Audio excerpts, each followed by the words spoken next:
Kalau Anies misalnya di cawapresnya NU, atau didukung oleh partai dari NU, 99,9% Anies masuk putaran 2. Tapi pemenangnya Anies.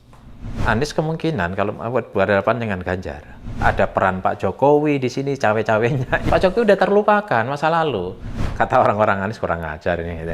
Anies kalau datang ke pesantren, gitu kan, saya coba tanya, Anies ngasih apa? Anies nggak ngasih apa-apa, paling nyumbang untuk minum itu. Oh, si A itu kalau datang berapa ngasih? 500 juta. Si B itu ngasih berapa? 200 juta. Mereka sepakat satu kata, yang bisa membawa bangsa ini ke depan hanyalah Anies. Itu pendukung Prabowo. Mereka nggak mungkin dukung Anies karena mau dipecat. Kalau ini aku nggak mau. Kenapa? Rusak negara ini kalau jadi.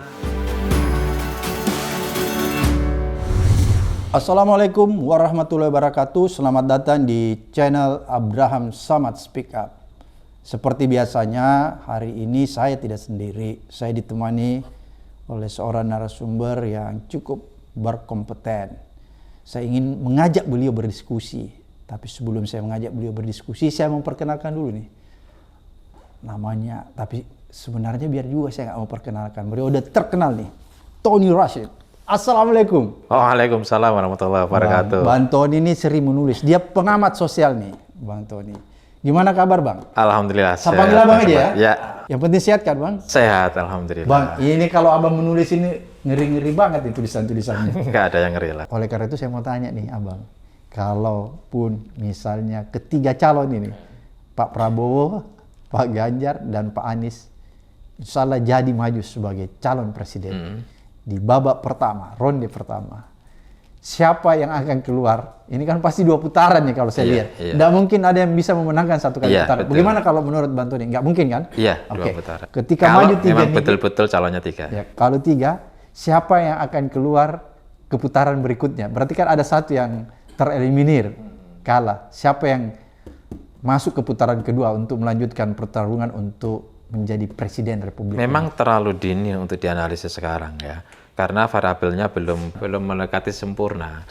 Meskipun tidak sempurna, artinya belum mendekati itu artinya katakan ada variabel 100 ini. Ini kan sebenarnya variabelnya masih 40. Oh, masih jauh ya? Ya masih jauh sebenarnya. Tetapi setidaknya indikatornya itu ada, indikatornya ada. Kenapa saya bilang belum mendekati sempurna atau belum full? Karena memang partai pengusungnya belum fix semua. Ini Golkar seperti pertanyaan mau kemana? Kalau Bang Tony melihat sendiri mengamati nih sebagai pengamat sosial, Golkar mau kemana nih? Ya bergantung adu kuat. Adu kuat ya. Adu kuat. Ini kan sudah melibatkan ada kejaksaan. Yang eselon 3 sudah panggil menteri gitu kan.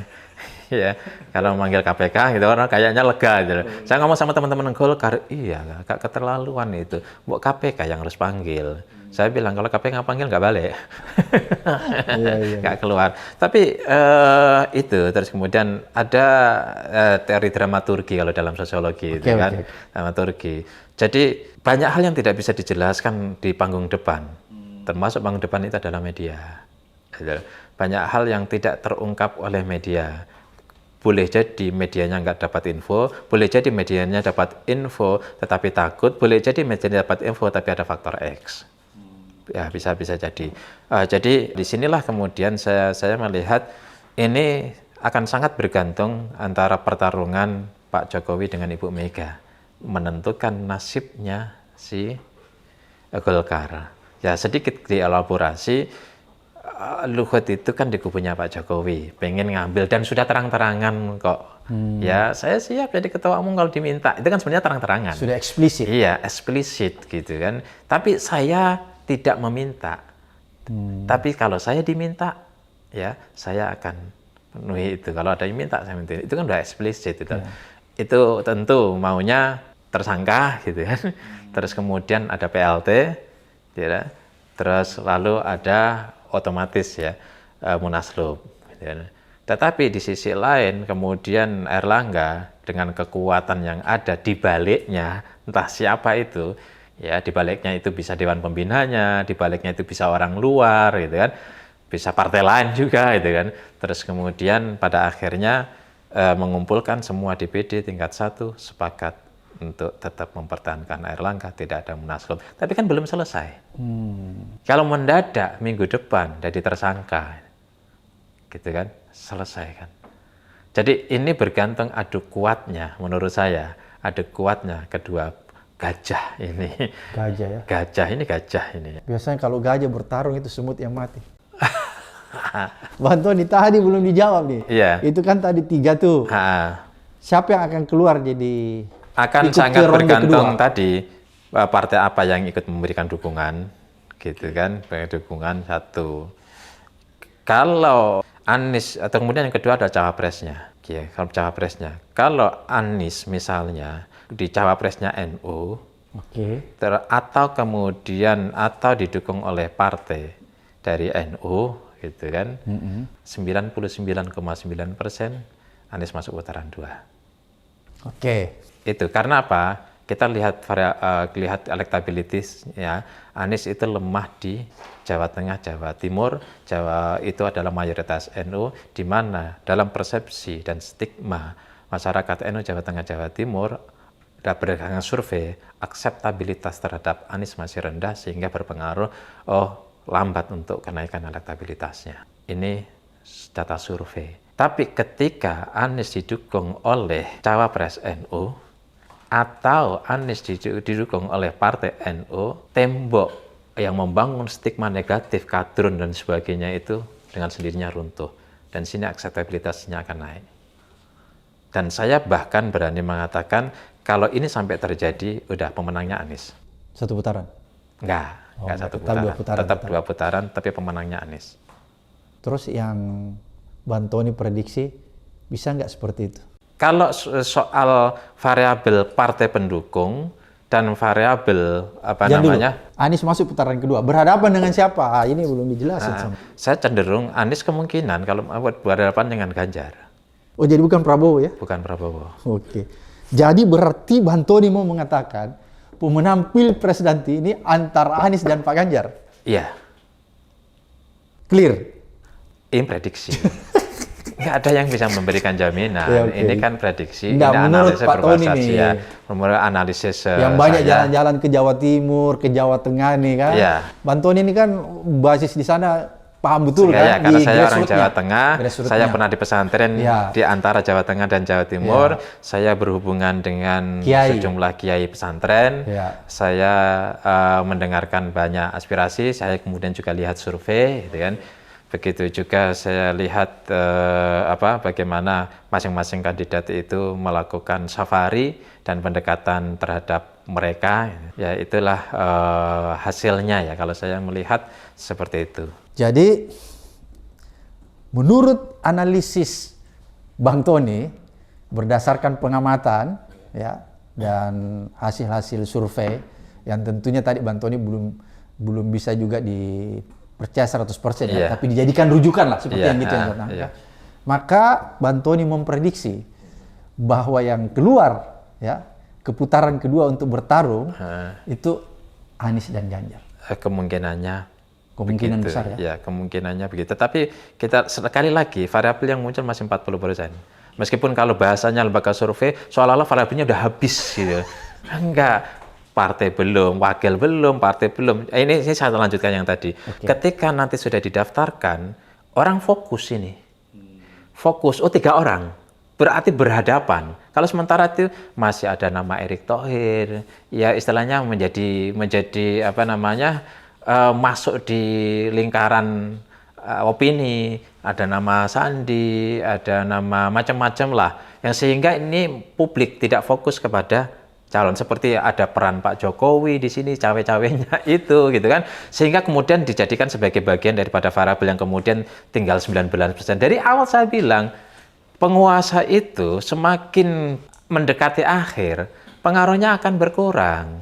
Nanti didaftarkan di capres gitu, capres-capres, masyarakat semua, publik semua akan melihat capres-capres. Pak Jokowi udah terlupakan masa lalu, cuman akan dimanfaatkan oleh pihak-pihak tertentu mengakses instrumen negara. Ya itu saja. Tetapi publik sudah akan melupakan Pak Jokowi. Yang diingat adalah 3 atau 4 nanti ya capresnya siapa. masyarakat ke situ, disitulah kemudian ada diskusi, ada dialog, ada adu gagasan di antara mereka di situ. Inilah panggung kayak Apexi dengan kemudian Desi kemarin gitu kan. Pertanyaannya, siapa yang memenangkan panggung itu kalau 3 hadir di situ? Ini kan variabel penting. Apalagi kemudian ada variabel debat. Beberapa kali debat gitu kan. Kira-kira ketika debat dari 3 itu kira-kira siapa yang kira-kira lebih bisa menghipnotis audiens. Karena apa? Itu sudah bagaimana narasi, diksi, bagaimana gagasan, meskipun sudah disiapkan gitu kan, emosi juga kelihatan, tidak ada lagi pencitraan. Panggung itu adalah panggung betul-betul masyarakat melihat isi otak. Bukan panggung sandiwara ya? Bukan panggung sandiwara lagi. Nah, sementara ini panggung sandiwara, panggung pencitraan begitu banyak. Tapi pada saat itu orang yang mau gebrak meja akan ketahuan, gitu. Orang yang mau suka joget-joget akan ketahuan, orang yang serius akan ketahuan. Di situ sesungguhnya estalase yang akan dilihat oleh rakyat. Dan seperti mirip di DKI, bahwa kalau sudah debat kandidat itu, besok paginya itu tukang sayur cerita, wah itu enak ngomongnya ya. Kemudian orang mau ke sawah cerita, iya ya bagus itu, cocok itu. Ada orang ini, itu nggak bener itu. Masyarakat akan membicarakan itu karena mereka akan nonton TV debat. Bagaimana dengan faktor variabel money politik? Money politik dan kecurangan. Ya, maksud Gitu saya kan. yang kecurangannya di hari H. Ya, money politik dan kecurangan. Pada saat ketika media tidak money politik itu akan sangat efektif ketika masyarakat itu tidak tersentuh oleh kandidat yang lain dan tidak terkomunikasi oleh kandidat yang lain. Media televisi itu menjadi alat yang sangat signifikan, kecuali besok nggak ada TV untuk membicarakan itu lain. Tidak ada debat lagi, itu lain. Tapi selama masih ada itu, terkomunikasi antara ini, dan kemudian mereka akan turun. Money politik ini yang dilakukan itu relatif bisa diminimalisir dampaknya. Begitu juga kecurangan. Orang bilang, sekarang kalau bicara kecurangan, katakanlah kemarin ya orang banyak berasumsi, saya tidak mengatakan benar atau salah, itu bukan ranah saya, tetapi secara de jure memang Pak Jokowi menang, gitu kan. Kalau kemudian dicurigai ada kecurangan, di MK sudah memutuskan. Kalau seandainya ada asumsi itu ada kecurangan, mana pemilu ada kecurangan sih? Pertanyaan kan gitu. Ya, cuman persentasenya berapa? Terus kemudian pada saat katakanlah ada kecurangan. Ya kalau kita bicara tentang kecurangan, kalau seandainya ada kecurangan, di situ kan juga ada Nasdem di situ. Artinya masyarakat juga tahu tingkat kecurangan akan seperti ini. Antisipasinya kalau seandainya ini tanda kutip, saya tidak mengatakan sekali lagi ya ada kecurangan atau tidak, saya tidak mengatakan. Ini seandainya ada kecurangan, berapa persennya seandainya, lagi-lagi seandainya, itu kan juga sudah bisa diantisipasi karena berdasarkan pengalaman. Sekarang partai koalisinya Pak Jokowi tidak satu. Sudah nyebar kemana-mana. Ketika Pak Anies berhadapan dengan Pak Ganjar di putaran kedua, siapa yang akan memenangkan pertarungan dan siapa yang akan keluar jadi presiden terpilih? Lagi-lagi saya bilang, karena variabelnya kan banyak. Kalau saja wakilnya dari NU yang tokoh signifikan, saya memprediksi Anies lah yang akan jadi presidennya. Tapi kalau tidak? Kalau tidak, masih 50-50. Kita lihat. Antara Siapa Pak Ganjar dan siapa. dan Pak Anies. Ya, tinggal lihat wakilnya Pak Ganjar siapa, wakilnya Pak Anies siapa, partai pendukung Pak Ganjar selain PDIP dan P3 siapa, partai pendukung Pak Anies selain 3 itu siapa, kita akan lihat. Oke, Bang Tony, ini menarik nih. Pokoknya mencerahkan nih Bang Tony. Setelah Bang Tony mengamati survei-survei itu, kalau kita lihat kan rata-rata survei ini ada yang memenangkan Prabowo, ada yang memenangkan Pak Ganjar, sini-sini berganti. Tapi akhir-akhir ini saya lihat sudah jarang survei yang memenangkan Pak Anies Baswedan. Ini menurut kacamata Bung Tony, ini apa sih sebenarnya yang terjadi? Saya lihat berbagai survei memang kalau diurut-urutkan Prabowo sama Ganjar itu memang bersaing di situ. Gitu kan. Terus kemudian Tapi apakah faktanya di lapangan seperti begitu? Dari banyak survei memang seperti itu, Anies nomor 3. Tapi jaraknya tidak terlalu jauh. Oke, pertanyaan saya, percaya dengan hasil itu? Gimana? Yang tadi yang menempatkan Pak Anies urutan ketiga? Kalau Anies di urutan ketiga saya percaya. Oh, percaya. Percaya, tetapi jaraknya saya nggak percaya. Di lembaga survei itu memperlihatkan jarak yang jauh ya? Jarak yang begitu jauh, makin ke sini makin jauh, makin ke sini makin jauh. Kata orang-orang Anies kurang ajar ini. Gitu. Tapi itulah dia dinamika ya, dinamika. Di DKI kan dulu juga begitu. Sekali lagi, orang jangan melihat hari ini, karena Pilpres bukan hari ini. Kalau di pertanyaan survei kan kalau Pilpres hari ini diselenggarakan, Anda pilih siapa hari ini. Tapi Pilpres bukan hari ini. Kita coba breakdown. Undecided voters yang belum menentukan itu berapa banyak. Oke, itu ya. Yang kedua, swing voters itu berapa banyak. Ganjar aja yang istilahnya daihat yang ikut dari sekian banyak ininya cuma 15%. Yang istilahnya nggak akan pindah gitu loh, apapun yang terjadi. Yang lain pindah. Kita kemudian penjelasan.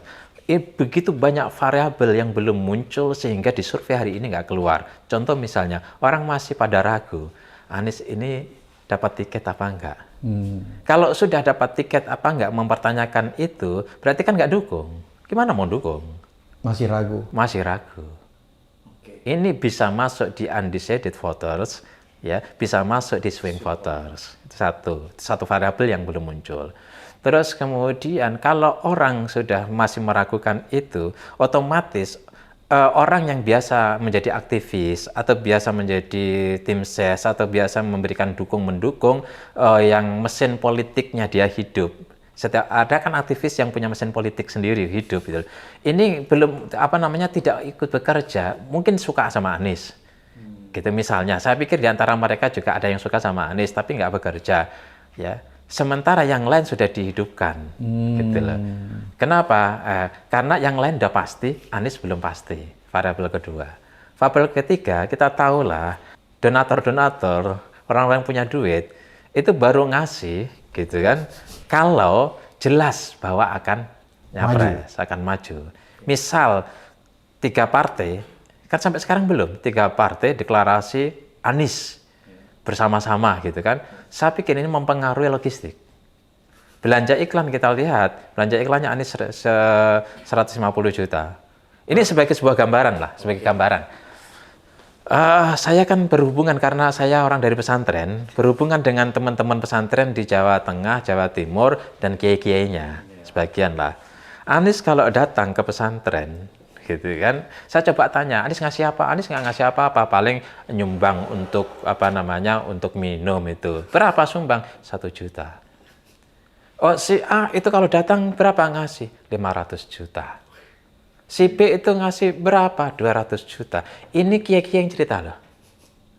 Dan saya tanya bukan 1, 2, 3 kiai. Dari sisi itu, ketika Anies dideklarasikan, apalagi kemudian dapat tiket, semua orang yang punya bukan semua lah, begitu banyak orang yang menjadikan politik sebagai sebuah industri atau sebagai sebuah pengamanan bisnisnya, mereka akan naruh di semua keranjang. Hanya jumlahnya aja berbeda. Nanti di putaran, kalau ada putaran 2, kira-kira yang mau menang taruh lebih banyak lagi. Itu kan yang berjalan selama ini. Gitu. Nah, sudah seperti itu, ini variabel. Kalau sudah sama-sama dikasih logistik, gitu kan, ya, kalau cuman selisih 5, selisih 6, selisih 7 lewat, didaftarkan saja itu bisa langsung lewat. Apalagi ini analisis ya. Sekali lagi ini bukan soal personal. Gitu. Kenapa kembali lagi soal kualitas seseorang sebelum elektabilitas? Saya ngobrol dengan teman-teman DPR, saya ngobrol dengan teman-teman partai 2 malam yang lalu saya ngobrol, saya tulis. Hari ini saya sebarkan tulisan saya. Itu real, itu obrolan gitu loh. Si A, si B, ini pendukungnya Prabowo, ini pendukungnya dari partai Prabowo, ini pendukungnya Ganjar, ini pendukungnya Anies. Wah, asik. Tapi mereka sepakat satu kata, bahwa yang bisa, ini kata mereka, yang bisa membawa bangsa ini ke depan hanyalah Anies. Itu pendukung Prabowo ngomong begitu, ini pendukungnya. Ini gimana sih, saya bilang gitu. Kenapa? Tapi kemudian realitas ini politik, clear ya? Clear. Iya. Dan saya mendengar ini itu sering, bukan sekali 2 kali. Dan di antara langsung mereka, mendengar. langsung dari mulut mereka. Mereka nggak mungkin dukung Anies karena mau dipecat. Pada saat DCT hilang, daftar calon tetap itu hilang. Oleh karena itu ke depan barangkali ini sebagai sebuah rekomendasi untuk Indonesia di masa depan, survei ke depan itu atau lahirkan para tokoh. Saya sebenarnya dulu pernah memunculkan nama Anies, saya melihat Anies ini adalah tokoh yang menurut saya mumpuni. Makanya saya bilang, ayo kasih ke saya branding orang-orang yang memiliki 3 kriteria saja, nggak usah banyak-banyak. 1, punya integritas, tentu dibuktikan dengan rekam jejak gitu kan. Dulu nggak ada orang ngomong ke Bang Samad ke saya gitu loh. Harusnya Bang Samad masuk ini gitu. Iya, serius ini serius. Yang kedua bukan karena saya di depan Bang Samad, saya orangnya objektif. Saya nggak peduli siapapun. Yang kedua adalah punya kapasitas. Ya, Bang Samad punya kapasitas. Yang ketiga tinggal ini elektability, potensi elektabilitas. Kalau punya 2 ini kita dorong, tapi potensi elektabilitas nggak ada, energi habis, nggak ada hasilnya. Karena pemilu itu adalah pilihan rakyat. Maka potensi elektabilitas kira-kira gini loh. Orang itu tidak emosional, ngomong itu dijaga, tidak semaunya gitu kan. Kemudian saya orang Jawa, karena mayoritas orang Jawa di pemilih Jawa itu 57%, agak Jawani gitu kan. Tahu psikologi, kayak Abar Tanjung kan tahu psikologi orang Jawa gitu kan. Cuman istri saya aja. Iya, tapi kan berpengaruh. Abar Tanjung kan bukan orang Jawa, tapi istrinya orang Jawa. Oh, jadi bisa ya? Jadi karena pergaulan itu, Jawa nih istilah orang Jawa itu. Karena orang Jawa kalau orang itu bagus sebenarnya, tapi nggak Jawa nih. Itu agak susah secara psikologis. Jadi kalau Anies ini diterima sebagai orang Jawa ya? Ya karena dia hidup di Jawa. Ya, dan dia orang Jawa ya? Dia orang Jawa. Oke. Jadi clear di situ ya? Iya, dia orang Jawa dan bahasa kromonya itu halus kayaknya itu. Lebih halus dari Bang Tony. Lebih dari saya. Kalah karena Jogja. Iya. Saya kan di Jepara, lebih kasar dekat Semarang. Kalau beliau di Jogja. Oke. Bang, ini kan Bang sudah menganalisis ini tadi ya tentang bagaimana cara dia kerja lembaga survei. Dan secara faktual juga Bang Tony melihat di lapangan tadi itu ada yang mengatakan dari pendukungnya Ganjar, pendukungnya Prabowo, terus terakhir tiba-tiba kalau kita ini sebenarnya pada dasarnya pengen perubahan, itu kan ada situasi yang berbeda kan? Kan surveinya kan 80% lebih. Iya, oke. Itu fakta. Bang, ini kalau Abang menulis ini ngeri-ngeri banget nih tulisan-tulisannya. Nggak ada yang ngeri lah. Oh, nggak ada yang ngeri ya? Jadi yang ditulis itu fakta ya? Jadi sebenarnya nggak perlu ngeri ya? Iya. Oke, fakta sosial. Oke. Bang Tony, karena tulisan-tulisan Bang Tony ini biasa memerahkan nih telinga rejim ini kan. Sehingga banyak yang mengatakan, Bang Tony ini pengikut setianya Anies Baswedan. Padahal kan kadang-kadang kalau saya lihat tulisannya itu ingin menempatkan sesuatu pada porsinya ya. Iya. Tapi ya banyak kalangan juga mengidentifikasi seperti itu. Tapi bagi Bang Tony sendiri, kira-kira apa nih yang terjadi nih? Saya ini ingin ikut berkontribusi kepada bangsa ini. Apa yang bisa saya lakukan, saya lakukan. Dan ini tidak ada kaitannya dengan kepentingan saya, tidak ada kaitannya dengan kepentingan person yang lain, dan tidak ada kepentingan dengan organisasi atau komunitas yang lain. Saya menjadi diri sendiri, dan saya mencoba untuk melakukan sesuai dengan keyakinan saya, ijtihad saya, mana yang terbaik untuk bangsa, dan itu kemudian harus saya berikan. Saya masih ingat, kebetulan disertasi saya tentang Karl Marx ya. Karl Marx itu bilang, seorang filosof itu tidak hanya bertugas untuk mendeskripsikan fakta, ya, tetapi merubah fakta. Ya, artinya ada orientasi ke masa depan. Kalau saya membuat sebuah tulisan, selain mencoba untuk menyajikan sebuah data dan fakta, saya mesti ada tujuan. Kalau cuman menulis untuk memuaskan diri, ya buat apa juga? Nggak bermanfaat. Nggak bermanfaat. Tapi kalau menulis kira-kira ini memberikan kontribusi untuk bangsa ke depan seperti apa. Kalau dalam tulisan itu kemudian ada yang merasa tersinggung, ada yang merasa tersanjung, itu lain soal. Itu impact aja. Impact aja, bukan itu kemudian menjadi tujuan. Karena tugas saya bukan untuk menyenangkan orang, apalagi menyakiti orang. Tetapi ketika itu ada sesuatu yang perlu di warning, diingatkan, itu berarti rasa sayang saya kepada bangsa ini gitu kan, melalui peristiwa itu, melalui cara itu. Kalau kemudian ada orang yang merasa diuntungkan dengan itu, ya itu bukan menjadi sebuah tujuan saya. Jadi kalau kemudian aku nulis menyebut orang itu diuntungkan, menyebut indikator itu mengarah kepada orang itu diuntungkan, tidak bertujuan. Ngapain, apa fungsinya?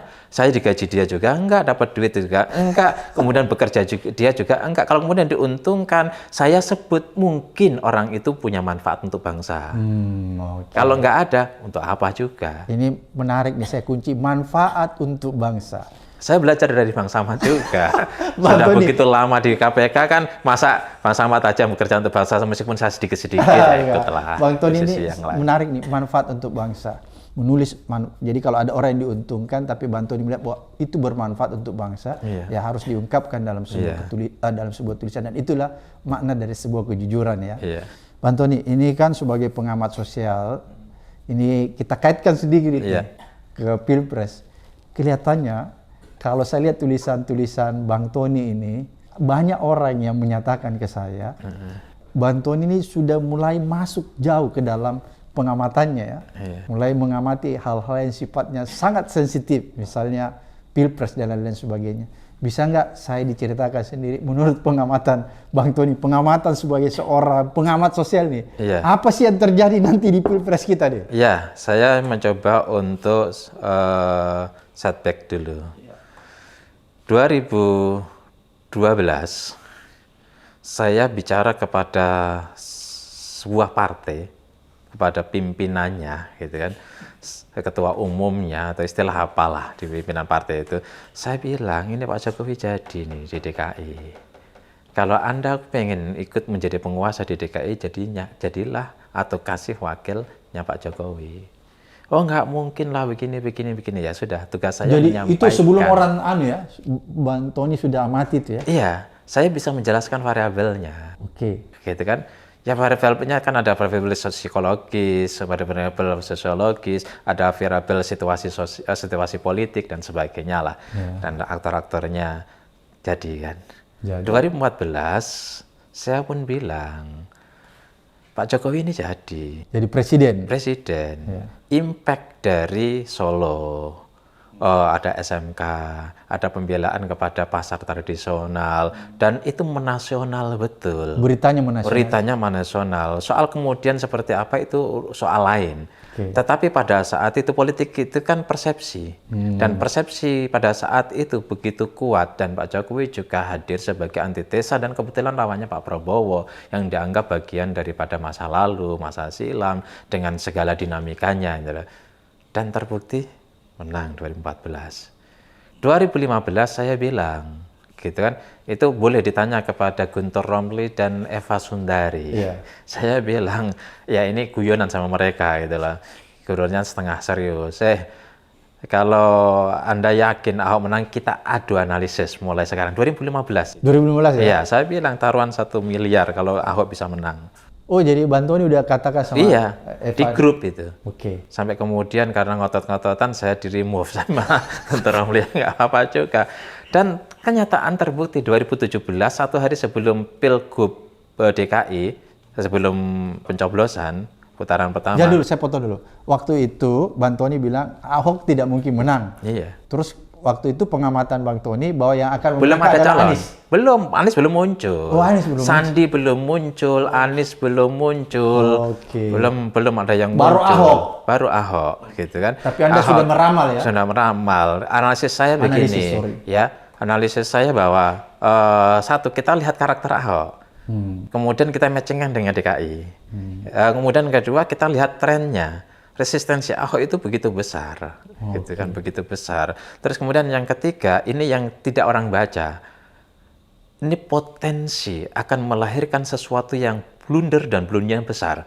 Saya meyakini itu karena orang kalau terlalu banyak bicara, terlalu banyak emosi, itu akan ketemu satu saat gitu loh. Ya kalau kita sekarang situasi apa namanya Bung Rocky Gerung lah, muncul juga kata-kata yang sebenarnya tidak perlu.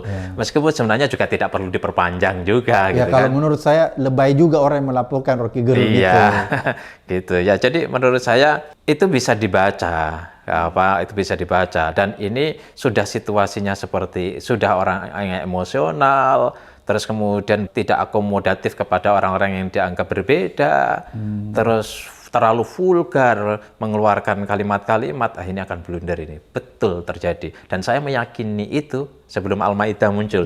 Saya meyakini itu berbasis analisis saya itu tahun 2015. Meskipun saya tidak tahu blundernya nanti akan seperti apa. Dan terbukti. Kemudian satu hari sebelum Pilgub DKI, putaran pertama saya menulis judulnya, sayang pada saat itu nggak saya kirim ke media, tapi dibaca oleh teman-teman. Karena saya kirim ke grup-grup WhatsApp. Judulnya Anies berkibar, Ahok tamat, Anies berkibar, AHY pemimpin masa depan. Kalau saya bilang AHY kalah kan situasinya nggak bagus saat itu karena bahasanya kurang mantap. Iya, preferensi sosiologis, preferensi psikologis yang itu di DKI. Kalau itu tidak di DKI, AHY menang. Tapi itu di DKI ternyata hasil surveinya 90% kira-kira masyarakat DKI nonton debat, variabel yang saya pakai itu. Nonton debat dan 80% dari yang nonton itu memilih berdasarkan debat. Saat itu saya belum punya survei. Ya. Orang seringkali melihat variabel survei itu kan hari ini, variabel yang muncul hari ini. Ya, ini kalau kita bicara tentang fakta elektabilitas ya. Padahal ini dinamis. Ya. Bulan depan survei bisa berubah, terutama ketika seseorang sudah dicapreskan, sudah didaftarkan di KPU, akan berubah itu. Karena variabelnya berubah. Gitu loh. Bicara tentang Pilpres ini, saya lebih senang, lebih cenderung dan mendorong sebenarnya mestinya elektabilitas itu belakangan. Oke, Bang, sampai di situ Gitu elektabilitas belakangan. Kalau saya mau tanya nih, Bang Tony, kenapa hasil-hasil survei itu selalu berbeda-beda antara lembaga satu dengan lembaga yang lain? Itu kira-kira fenomena apa, Bang? Ada penjelasan dua hal. Satu penjelasan akademik, mungkin metodologi mereka ada yang lemah, ada yang berbeda, yang kemudian ada yang metodologinya benar, ada yang tidak benar. Atau metodologinya ada yang presisi, yang disiplin secara keilmuan, ada yang nggak disiplin, sehingga kemudian hasil beda.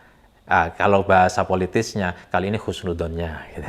Husnudonnya. Tetapi secara ilmiah itu bisa di breakdown. Gitu loh. Prosedur penelitian, kemudian random samplingnya dan sebagainya. Yang kedua, dari sisi bahwa lembaga-lembaga survei ini merangkap sebagai konsultan dan sebagai tim ses. Itu yang menjadi dia tidak objektif ya? Itu yang kemudian seringkali tidak objektif. Saya tidak mengatakan semua lembaga survei tidak objektif, tetapi seringkali terjebak untuk tidak objektif. Kenapa? Karena memiliki tugas untuk membangun opini di media. Sehingga misalnya random samplingnya gitu kan, kadang-kadang bikin random samplingnya, contoh misalnya inilah ada satu lembaga survei di DKI, pada saat itu Anies sudah jadi gubernur, ya. Surveinya Anies selalu menang, dilawankan pada saat itu ada Sandi, ada Risma, kemudian ada Erick Thohir. Anies selalu menang di situ. Itu survei apa? Presiden? Enggak, masih di Pilgub. Oh, Pilgub. Pilgub DKI kan dulu undang-undang pemilu kan mau diubah. Udah diajukan RUU-nya, tapi kemudian dibatalin nggak jadi kan. Ya asumsinya kalau diubah berarti 2022 tetap ada Pilgub. Nah, ternyata nggak jadi. Maka di survei itu, pertanyaannya, apakah tidak jadinya itu dipengaruhi oleh hasil survei? ya itu bisa diterjemahkan oleh publik lah. Terus dari situ kemudian dibuatlah survei yang dimunculkan dipublish. Yang hasil surveinya nggak dipublish, tapi saya membaca hasil survei itu. Yang dipublish itu adalah kelompok-kelompok profesional, ada 5 kelompok profesional, akademik, pengusaha dan sebagainya. Jadi surveinya Anies jadi rendah.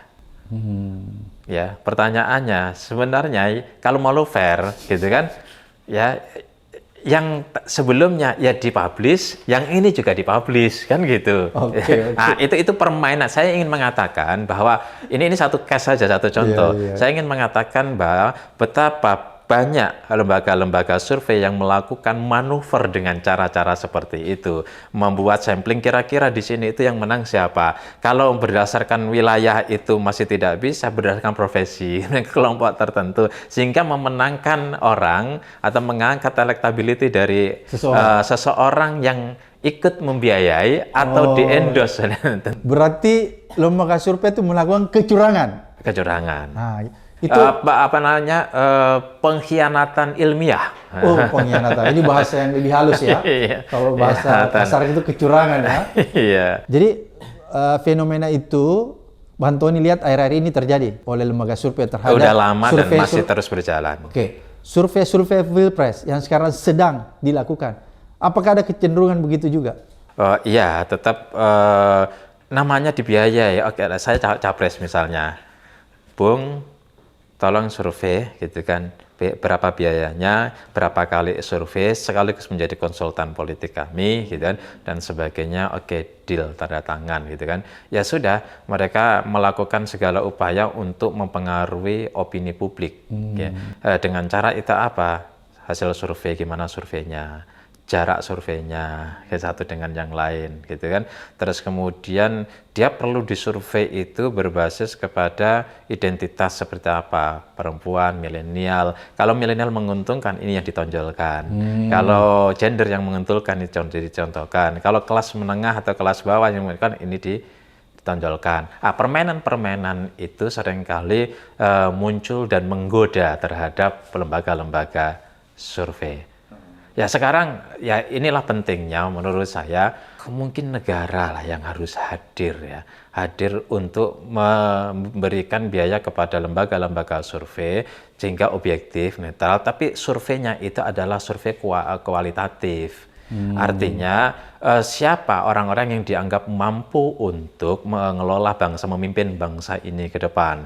Dari situ terverifikasi si A, si B, si C, si D. Bukan kamu mau pilih siapa, tapi berdasarkan kualitas dikirim. Kualitasnya, kriterianya itu dia berpendidikan, kriterianya dia punya prestasi, dia punya rekam jejak, dia dikenal masyarakat, punya integritas dan sebagainya. Terkumpullah 7 orang, terkumpullah 5 orang. Setelah itu terkumpul, maka silakanlah survei elektability.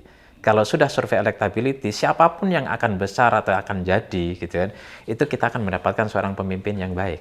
Kalau ini kan kadang-kadang survei itu metodenya langsung tertutup ya. Dia cuma menentukan siapa yang Anda pilih kalau Pilpres kali ini. Calonnya sudah ditulis misalnya Ya, 1 tertutup, Prabowo, 2 ya. Ganjar, 3 Anies. Orang lain sudah tidak masuk di dalam. Jadi Tidak masuk. berarti cuma ini 3 aja ya. Jadi Iya. disodorkan aja gitu ya. Semula memang seringkali memang ada terbuka, ada tertutup, tapi semacam kemudian juga apalagi yang sudah namanya muncul. Mula-mula survei kan tetap terbuka. Gitu kan, siapapun nama muncul. Ketika nama itu sudah muncul gitu loh. Nah, lembaga survei umumnya kemudian lobby. Surveimu bagus loh. Kita bisa endorse. Jadi Kita ada bisa lobby juga ini rupanya. Iya, nah itu kan korporasi. Itu kan perusahaan. Jadi tetap profit oriented ya. Profit oriented tetap. Kenapa gitu loh? Tidak ada idealisme di situ ya. Oh, kalau saya mengatakan tidak. Meskipun ada 1-2, saya punya teman yang masih punya idealisme. Misalnya gini, lembaga survei saya bagi 3. Yang pertama itu adalah lembaga survei yang pokoknya siapa yang bayar dan maunya apa kita ikuti. Gitu. Ada yang begitu ya. Banyak. Itu banyak ya. Mayoritas.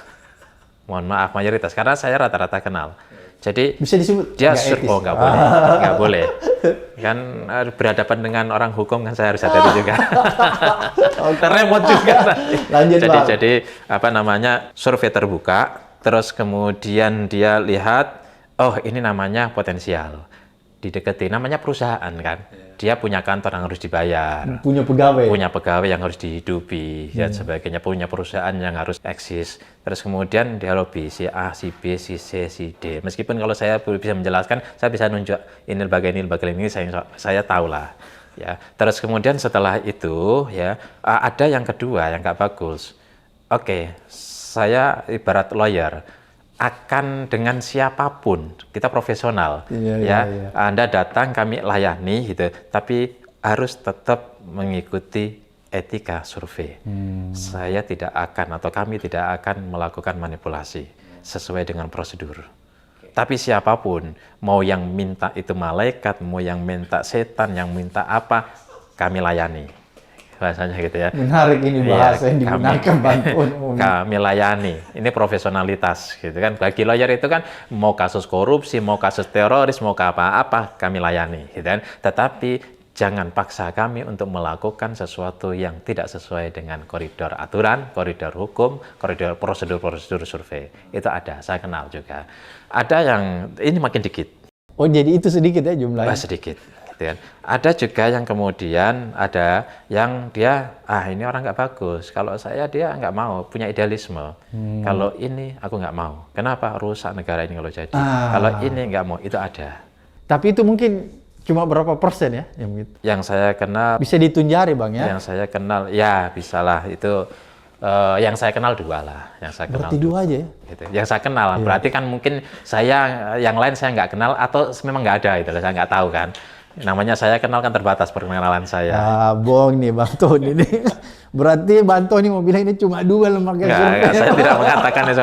Nanti yang lain tersinggung. Jadi saya kenal cuma 2. Apakah kemudian itu hanya 2 atau ada banyak yang saya tidak kenal? Dan kita akan ketemu lagi kalau nanti sudah fix. Saya akan undang lagi Bang Tony nih di episode berikutnya untuk menganalisis lebih jauh ya. Kalau variabelnya sudah sampai ke 99. Kita analisis lagi. Kalau yang memanggil Bang Samad siapa yang bisa nolak? Oke Bang Tony, terima kasih banyak atas penjelasannya, karena tentunya penjelasan yang Bang Tony berikan kepada channel ini adalah mengandung edukasi dan pencerahan, bukan provokasi. Terima kasih Bang Tony. Sampai ketemu di episode berikutnya. Assalamualaikum. Waalaikumsalam.